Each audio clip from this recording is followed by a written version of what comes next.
고린도전서 10장의 내용을 살펴보게 되면 오늘 이 본문에 대한 믿음 없음의 모습들이 어떠했는지, 또 그들을 하나님께서 어떻게 인도하셨는데 그들은 이것을 잊어버리고 믿음 없는 모습으로 나오게 됐는지에 대해서 이야기를 해주고, 그리고 14절부터는 우상제물에 대한 이야기가 나옵니다. 우상제물, 우상이 없기 때문에 우상에 드려진 그 제물을 먹고 살아간다는 것은 그리 큰 문제 되지는 않는다라는 거죠. 기독교인이 제사드린 음식을 먹는 것, 또 절에 가서 절 음식을 먹는 것, 사실은 큰 문제가 되진 않습니다. 그러나 우리가 그것을 먹지 않는 것은 믿음이 연약한 자들이 그 모습을 보고 시험을 들기 때문에 우리가 먹지 말아야 될 것을 사도 바울 스스로가 주의하였고, 또 우리에게도 그것을 주지해주고 있습니다.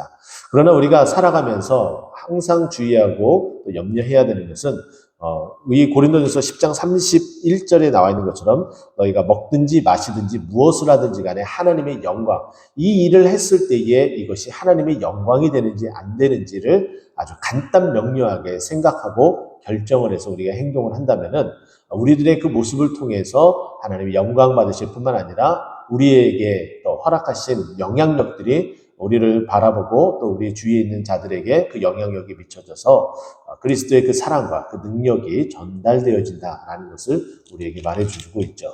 자, 그러면 우리 앞부분을 이제 좀 자세히 좀 들여다보고 싶은데요.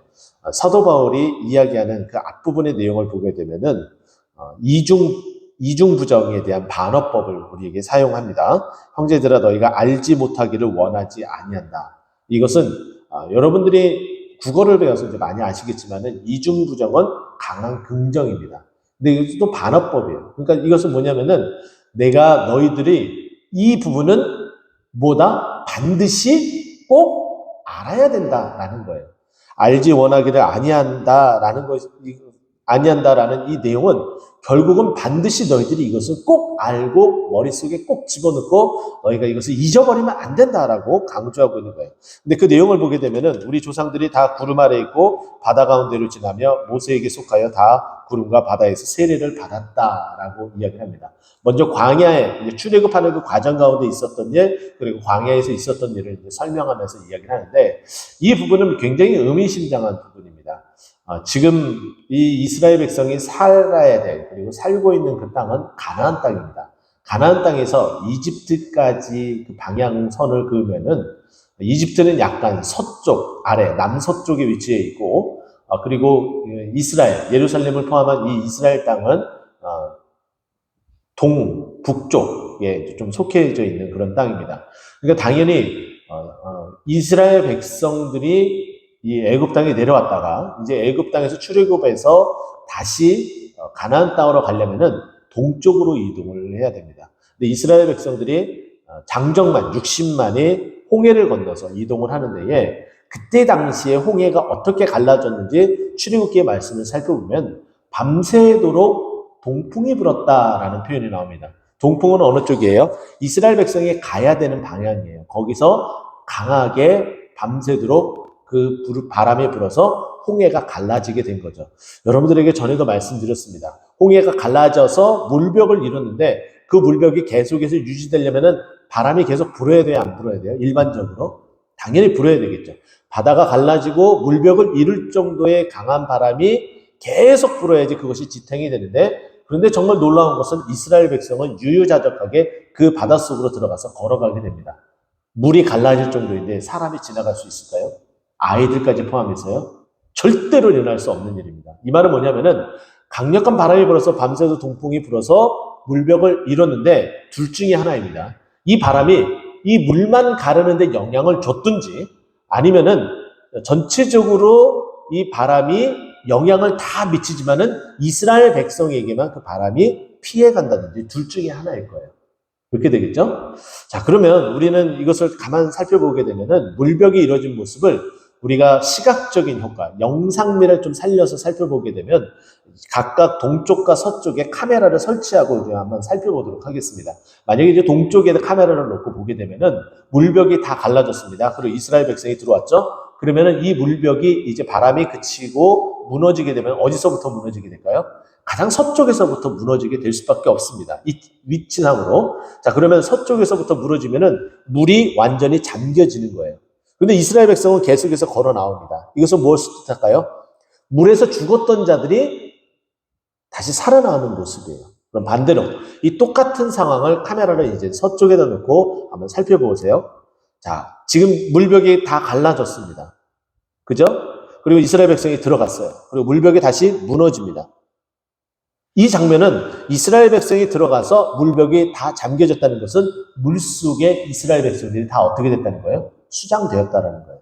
제가 이제 후에 설명되었었던 이 서쪽에 있는 그 카메라의 모습을 보게 되면은 이스라엘 백성은 죽은 거예요. 그리고 동쪽에 카메라를 놓고서 그 영상을 우리가 살펴보게 되면은 이스라엘 백성은 죽어야 마땅하지만은 거기서 죽지 않고 살아나는 거예요. 근데 우리는 어떻습니까? 우리가 세례받는 것은 우리가 죄인된 자로서 당연히 죄에 대해 죽어 마땅한 자이나 우리가 죄에 대해서 죽지 않고 이제 살아나게 돼요. 누구 때문에? 예수 그리스도의 그 보혈의 피 때문에. 우리가 그것을 믿음으로 말미암아 이제는 죄에 대해서 죽고 의에 대해서 산다라는 그 의식을 행하는 것이 세례라는 거예요. 그래서 사도 바울은 제가 말씀드린 이 영상미, 이 앵글에 대한 이 부분들을 정확하게 이해하고 이 이스라엘 백성이 홍해를 건너는 이 장면을 세례라고 표현을 하고 있는 거예요. 그러니까 세례는 다시 말해서 이 장면을 보여주면서 무엇이라고 이야기하는 거예요? 너희들이 죄에 대해서는 죽고 그리고 의에 대해서는 사는 것이다 라고 말해주고 있는 것이 바로 이 1절과 2절에 대한 부분입니다. 그래서 2절에 보게 되면 모세에게 속하여 다 구름과 바다에서 세례를 받고 라고 설명을 해주고 있죠. 그리고 3절에서는 또 무슨 일이 벌어집니까? 출애굽기 16장을 보게 되면은 만나와 메추라기 사건이 나타나게 됩니다. 이 신령한 음식은 하나님께서 내려주신 음식이죠. 정말 놀랍게도 그 음식은 매일같이 내리고 있습니다. 심지어는 안식일에도 내립니다. 그죠? 안식일에도 내리지 않았다가 아니라 안식일에도 내립니다. 그런데 안식일에 거두러 간 자는 그것을 거둘 수가 있어요, 없어요? 없게 돼요. 거두더라도 다 썩게 됩니다. 심지어는 안식일 전날에는 2배를 거둬요. 근데 그것이 안식일까지 썩지 않아요. 그런데 평소에는 2배를 거두면 그 다음날에 썩게 됩니다. 정말 놀라운 일이죠. 어떻게 이런 일이 벌어질 수 있을까? 정말 놀라울 따름입니다. 근데 이것을 지금 사도 바울은 무엇이라고 표현해요? 하나님께서 이스라엘 백성을 먹이시는 하나님의 놀라운 기적, 신령한 음식이다. 하늘에서 비같이 내린 이 음식에 대해서 이렇게 표현을 해주고 있죠. 그리고 4절에서 보면은 다 같은 신령한 음료를 마셨다. 이스라엘 백성이 목말라 할 때에 전혀 물이 없는 그 광야에서 심지어는 아무리 땅을 파도, 일반적인 땅을 파도 물이 나올까 말까 한 바로 그런 광야에 물이 없는 그 지역에서 반석을 그냥 치기만 했는데 물이 나오게 됐습니다. 이스라엘 백성이 그 물을 마시면서 자신들의 그 갈증을 해소하게 되죠. 그래서 이것은 다른 어떤 누군가가 준 것이 아니라 하나님께서 주신 신령한 음료이다. 그런데 이것은 또 요한복음 7장에 나타나는 우리의 마음 가운데 있는 성령, 또 그 마음에서 솟아나는 생수와 같은 예수 그리스도이다라고 우리에게 말해주고 있는 거예요. 그래서 이 신령한 음료가 어디서 났냐? 신령한 반석으로부터 났다. 근데 이 신령한 반석은 누구냐? 바로 예수 그리스도다라고 우리에게 설명을 해주고 있어요. 하나님은 또 우리 예수 그리스도께서는 우리를 목말라 하지 않게 하시는 하나님, 우리를 흡족히 마시게 하시는 하나님, 또 그 성령으로 충만케 하시는 하나님인 줄 믿으시기 바랍니다. 그러나 지금 5절 말씀 보세요. 그러나 그들의 다수를 하나님이 기뻐하지 아니하셨으므로 그들이 광야에서 멸망을 받았느니라. 자, 우리가 알고 있는 하나님의 말씀을 한번 기억해 보죠. 너무나 유명한 말씀이어서 우리가 너무나 잘 알고 있습니다. 히브리서 11장 6절 말씀이죠. 믿음이 없이는 하나님을 어떻게 할 수 없다? 기쁘시게 못하나니라고 말씀하고 있어요. 믿음이 없이는 하나님을 기쁘시게 못해요. 네, 맞습니다. 하나님이 그렇게 말씀하셨기 때문에 하나님은 기뻐하는 그 일들이 뭐예요? 믿음이 있는 자를 통해서 기뻐하신다라고 이야기를 해요. 근데 오늘 본문 말씀 보세요. 하나님이 기뻐하지 아니하셨다. 근데 기뻐하지 아니하는 이유가 뭐예요? 그들의 다수 때문이었다라고 이야기를 합니다. 근데 그러면 그들의 다수가 결국은 어떻게 했다는 거예요? 믿음이 없었다라는 거예요. 근데 이 믿음이 없는 세대는 어떤 세대예요? 출애굽한 세대예요. 출애굽하고 나서 광야에 40년을 지냈었던 이 광야 세대는 죽음을 보지 않지만 출애굽하면서 나온 세대는 광야에서 딱 두 사람만 빼고 다 죽고 나서 40년이 지난 후에야 가나안 땅으로 들어가게 됩니다. 하나님이 그들을 기뻐하지 아니하셨습니다. 그 이유는 딱 한 가지였습니다. 믿음이 없었기 때문이에요. 믿음으로 출발했지만은 그들이 광야 가운데 있을 때에 믿음이 없어서 하나님의 기뻐하지 아니해서 그들을 다 어떻게 했다? 멸하셨다라고 말씀합니다. 그리고 믿음 있는 세대 광야에서 기적을 체험하며 그 체험한 그 기적을 가지고 믿음으로 나아간 세대를 가지고 가나안 땅에 들어간 거예요. 그래서 그들이 광야에서 멸망받았다라고 말하고 있습니다. 그러면 왜 이들이 믿음이 없었을까요? 6절부터 13절까지 쭉 보게 되면은 결국은 우상과 그리고 그들이 자신의 그 욕정, 먹는 것, 그리고 입는 것, 편안한 것, 자신들의 그 편안한 그런 생활들을 바라면서 결국은 하나님 앞에 믿음 없는 모습으로 나아가 멸망하게 되었죠. 오늘 좀 말씀을 좀 정리해 볼까요? 여러분, 광야에서 하나님의 기적을 베풀어 주실 때에 멸망당한 자나 그리고 여기에 다수라고 표현했는데 다수에 해당되지 않는 믿음이 있는 자들도 동일하게 그 광야에 있었습니다. 이 말은 뭐냐면 우리가 지금 살아가고 있는 이 세상을 광야 같은 세상이다라고 표현해요. 믿음의 사람이나 믿지 않는 자들이나 다 같이 살아가게 됩니다. 그러나 이 믿음의 사람들도 이 광야 같은 생활에서 40년, 좀 긴 시간, 우리가 광야의 전체 시간을 40년으로 바라봤을 때에 그 긴 시간 동안 살아가면서 어떻게 해요? 점차 믿음이 이뤄져 가는 거예요.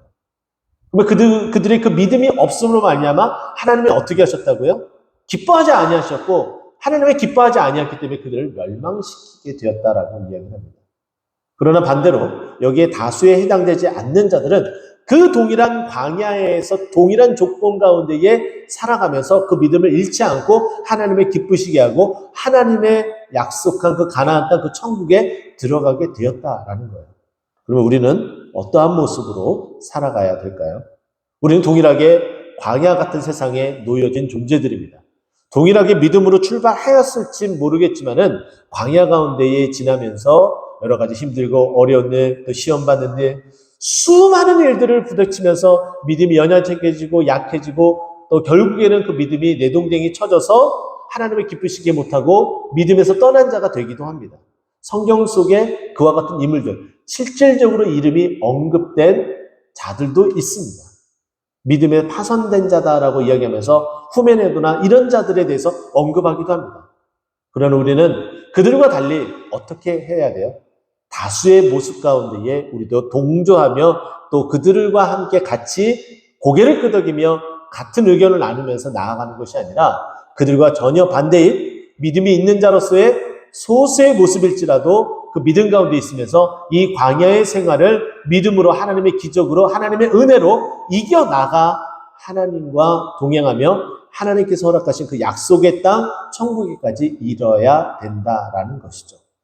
여러분들은 오늘을 이 광야 같은 세상에 또 내몰리게 됩니다.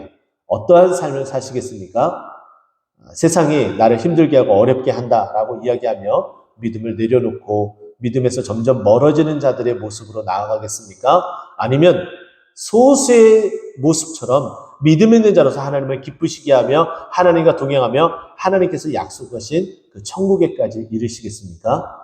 당연히 불보듯 뻔하겠죠? 그 믿음으로 행하는 우리 모든 모습, 우리 모든 성도님들 되기를 간절히 축원드립니다. 기도하겠습니다.